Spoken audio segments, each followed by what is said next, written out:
Le soleil ne s'est pas encore totalement levé et déjà le village de Nala bruisse d'une étrange agitation. Ce matin-là, quelque chose semble différent. Les oiseaux, habituellement bruyants, à cette heure, sont silencieux. Le vent léger semble porter des murmures, mais ce ne sont pas les voix des hommes. Non, quelque chose d'autre se déplace dans l'air.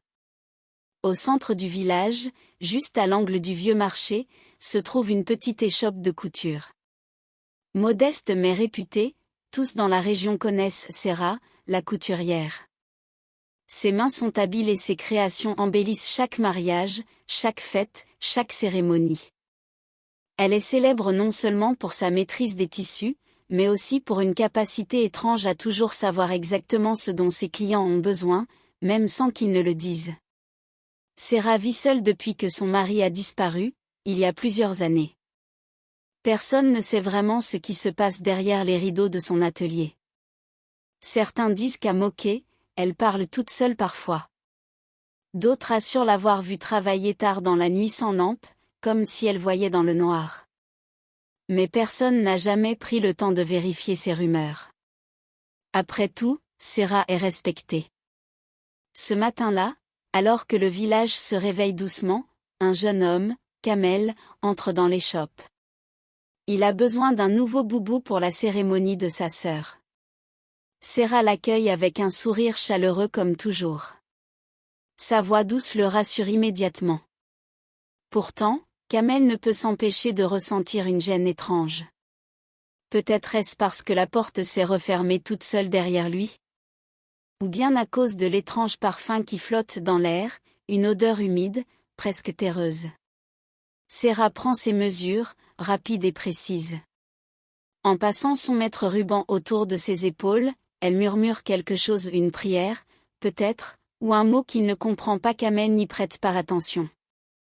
Cela pourrait simplement être une habitude. Après tout, chaque artisan a sa petite manie. Elle lui promet que le boubou sera prêt dans 2 jours. Satisfait, Kamel quitte l'échoppe, oubliant presque l'étrange sensation qui l'a envahi. Sur le chemin, il croise son ami Djibril, un jeune cultivateur, qui s'apprête lui aussi à aller chercher un vêtement commandé chez Serra. Ils échangent quelques plaisanteries et se séparent. Ce soir-là, alors que le village s'enveloppe d'obscurité et que les feux des maisons s'allument un à un frisson parcourt l'échine de Kamel. Il ne saurait dire pourquoi, mais il sent que quelque chose ne va pas. Il met cela sur le compte de la fatigue et va se coucher tôt. Mais au cœur de la nuit, il se réveille en sursaut. Quelque chose gratte à sa porte. Un bruit léger, furtif, presque imperceptible, mais bien réel. Il se lève, ouvre la porte, rien. Le vent souffle doucement. Les ombres des arbres dansent sous la lune. Il referme la porte, un peu troublé, et retourne au lit. Le lendemain, Kamel retourne chez Serra pour récupérer son boubou. Il est magnifique. Les coutures sont fines, le tissu léger mais solide. Serra le lui tend avec un sourire énigmatique, et dans ses yeux brille une lueur étrange, brève, mais glaciale. Kamel la remercie et quitte l'échoppe, heureux du résultat, oubliant les frissons qui parcourent encore sa peau. Le jour de la cérémonie arrive. Kamel enfile son boubou et rejoint la fête. Le village entier est en liesse. La musique résonne, les rires fusent. Mais au milieu de cette joie, quelque chose semble décalé.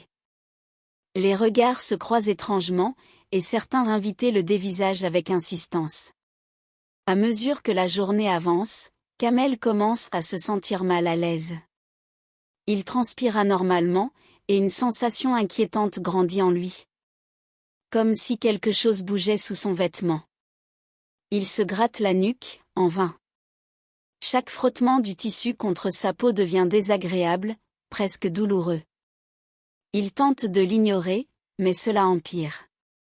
Le soir venu, incapable de supporter cette impression, il quitte discrètement la fête et rentre chez lui.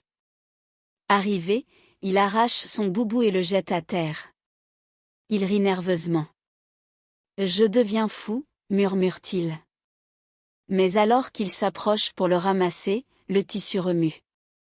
Lentement, un long serpent noir en sort, glissant silencieusement vers l'obscurité. Kamel recule, horrifié. Pris de panique, il court jusqu'à la maison de Djibril. Celui-ci ouvre, surpris de voir son ami livide, tremblant, les yeux écarquillés. Kamel raconte tout, mais Djibril éclate de rire. Un serpent dans ton boubou? Allons, tu plaisantes. Mais soudain, Djibril se gratte le bras, d'abord doucement, puis frénétiquement. Il tire sur la manche de sa chemise. Sous leurs yeux terrifiés, un autre serpent glisse hors du tissu et disparaît dans les ténèbres. Les deux hommes restent figés, le souffle court. Il faut retourner chez Serra, dit Kamel. Il se passe quelque chose d'horrible. Il court jusqu'à l'échoppe. Tout est plongé dans l'ombre. Pas de lumière, pas un bruit. Il frappe, appelle, rien. Alors Kamel pousse la porte. L'intérieur est glacé, silencieux, comme figé dans le temps. Les murs sont couverts de tissus, de mannequins et d'aiguilles suspendues. Mais au centre de la pièce, là où Serra travaillait d'ordinaire, se dresse une sculpture étrange, un amas de serpents figés, entrelacés dans une forme impossible. Et soudain, tout devient clair. Les murmures pendant qu'elle cousait, les regards étranges, les frissons. Serra ne cousait pas seulement des vêtements. Elle cousait la vie ou plutôt la malédiction. Chaque fil portait une âme rampante, chaque point une promesse venimeuse. Un sifflement se fait entendre derrière eux. Une ombre bouge. De l'arrière de la pièce émerge une silhouette, mi-femme, mi-serpent. Son visage est celui de Serra, mais ses yeux sont vides, son sourire déformé. Les deux hommes fuient à toutes jambes, sans jamais se retourner. Ils n'osèrent plus jamais porter le moindre tissu cousu par ses mains. Et depuis ce jour, dans le village de Kobara, personne ne prononce plus le nom de Serra. Certains disent encore l'avoir vu, la nuit, filer des tissus au clair de lune, ses aiguilles chuchotant des prières qu'aucun vivant ne devrait entendre. Merci d'avoir écouté cette histoire. N'oubliez pas de vous abonner, laissez un j'aime et laissez votre pays en commentaire pour nous encourager et ne plus rien rater des prochaines histoires.